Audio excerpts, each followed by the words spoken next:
هەرچەندە پلەکانی گەرما بەرز بێت بۆ پەیداکردنی بژێوی ژیانیان کرێکاران و کاسبکاران لە ژێر تیشکی گەرمی خۆردا کار دەکەن.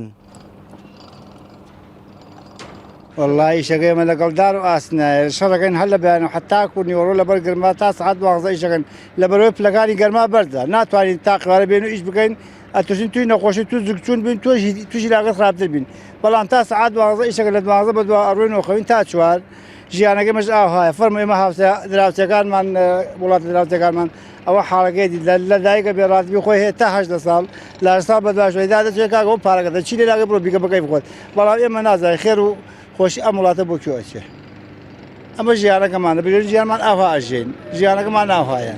هاي درجة الحرارة ال50 يعني البشر ما يتحملها.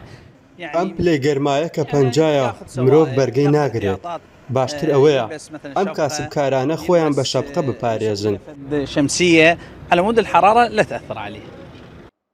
ئەم کرێکارە بەهۆی کاریگەری گەرماوە لە کاتی کارکردندا باری تەندروستی تێک دەچێت و دەگەێنرێتە هۆبەی فریاکەوتن بۆ وەرگردنی چارەسەر.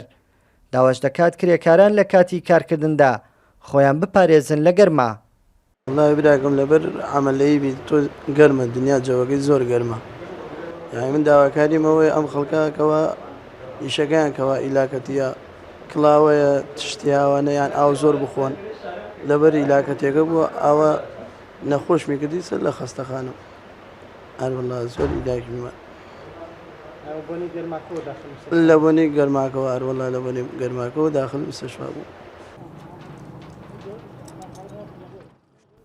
بەهۆی گۆڕانکاری کەشوهەواوە بە تایبەتی لە ناوچەی گەرمیان پلەکانی گەرما دەگاتە 50 پلەی سلیزی ئەمەش دەبێتە هۆی تێکچوونی باری تەندروستی هاوڵاتیان بە تایبەتی کرێکاران.